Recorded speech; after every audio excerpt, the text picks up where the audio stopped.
Poilievre speaks to Freeland. Watch this. We have made significant investments over the past 4 years to improve the lives of all Canadians. It's very important for our economy.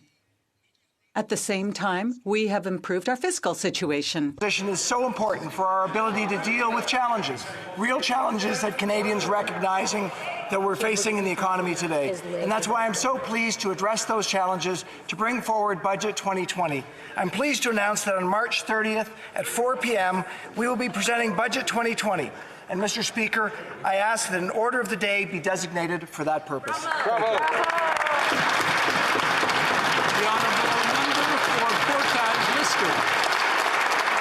Mr. Speaker, this past week in my riding... MP Poilievre speaks with Deputy Prime Minister and the Minister of Finance, Crystia Freeland. Now, what did he say? He has basically 4 points coming out of it. And the first point is private sector stimulus. MP Poilievre pointed that almost $20 billion worth of private sector and privately funded projects in various stages of federal approval that can help reignite the economy. So unleash these projects. Proceeding with these projects will stimulate the economy, reduce the deficit, and not contribute to it. 2. Not the time for ideological fantasies. MP Poilievre stressed the importance of creating real jobs in real industries and markets that actually exist. Now is not the time to test drive ideological fantasies. People's lives and livelihoods depend on practical solutions, not trendy theories. And they were talking this green igniting plan and so forth. The Bank of Canada cannot fund the economy. So he underscored that the Bank of Canada cannot continue to fund our economy by printing money forever. The economy relies on the production of real wealth by real people and real industries in the real world. Basically, he's saying production of products, like whether they're intellectual, this and that theory, or production of goods, which we have seemed to have lost, but we have potential to bring it back in an electric way. So, let's see.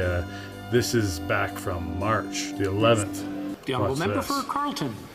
Well, we now know the date that the government will present yet another deficit budget. Yet, $100 billion in new debt has so far only bought us an economy that is grinding to a halt, down to 0.3% before the corona crisis even struck. Before that crisis, half of Canadians were $200 away from insolvency, and $150 billion of projects had been cancelled.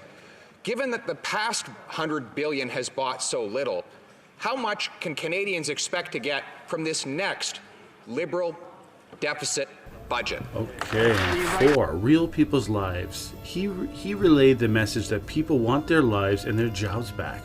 They've suffered enough through the COVID-19. Now it's not the time to remake the entire country in the image of a few politicians, academics, or billionaires. Instead, we should empower the people to build their lives based on their own dreams and hard work. You know, I can get her. The Deputy Prime Minister acknowledged the feedback and recognized there are issues the two will agree on and disagree on. The Deputy Prime Minister made herself available for future calls should they be necessary. She also recommended that Mr. Poilievre read her book on Russia's transformation from communism to capitalism. MP Poilievre agreed that such a book will be relevant. So, what do you think? Leave your comments down below. Do you think that he got through? Do you think that anything, and what's going to be in it? Watch this. Only a conservative would think that 1 million people lifted out of poverty in this country is so little. Only a conservative would think that 1 million new jobs created by Canadians over the past 4 years is so little.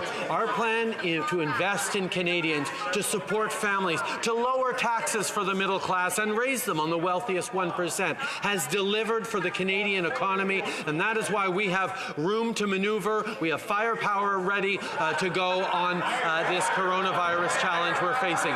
We know that investing in Canadians is the right path forward. Conservatives still don't get it.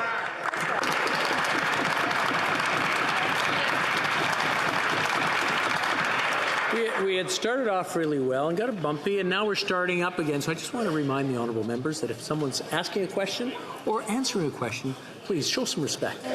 The honourable member for Carleton. Well, for the 200,000 people who've lost their jobs in the energy sector, this government has done nothing but give the power for them to be fired, rather than the firepower he now talks about. In fact, there's no firepower left. They've already racked up a $30 billion deficit before the corona crisis even struck. We go into this storm with a leaky roof, a cracked foundation, and empty cupboards awaiting Canadians. So what is this government going to do to get us out of the mess in which we find ourselves in this treacherous time? Right Honourable Prime Minister.